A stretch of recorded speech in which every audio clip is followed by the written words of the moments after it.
In this setup, we have a horizontal wire, wire AB, that has current I pointing to the right. And then we have the small piece of wire CD that is free to move up and down through the nails that we see in the picture. And the wire CD is connected to a larger horizontal wire that has the same magnitude of current in it, pointing in the opposite direction.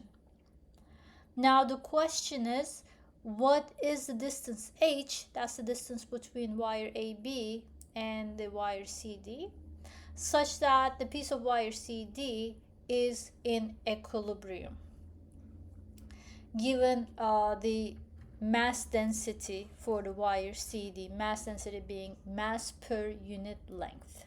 We use the Greek letter lambda to represent the mass per unit length for wire CD. Now we want CD to be in equilibrium. Let's draw a free body diagram for wire CD. What are the forces acting on it? We have gravitational force pulling down, as shown in the picture. So this is Fg pointing down. And we have magnetic force pointing up. Now, is magnetic force really pointing up? If you think about it, the wire AB and the wire CD have currents pointing in the opposite direction, so the force between the two will be repelling. So CD is repelled by AB, meaning F sub B, the magnetic force, must be pointing upward. So Fg and Fb will balance out. They will have the same magnitude and opposite directions. Let's set up Newton's first law equation for these two forces. Here's Newton's first law applied in the vertical direction. Net force in the y direction equals 0. We have Fb pointing up, F sub g pointing down, so that's Fb minus Fg equals 0. Now let's substitute the formula for each force. The magnetic force per unit length for a given wire acting on that wire is equal to mu 0 times the product of the two currents from each wire divided by 2 pi times the distance between the two wires.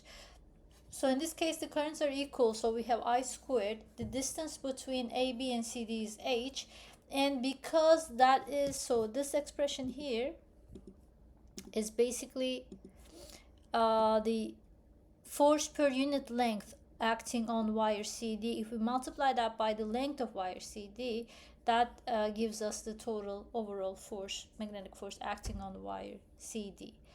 That minus mg, which is the formula for F sub g, is equal to 0.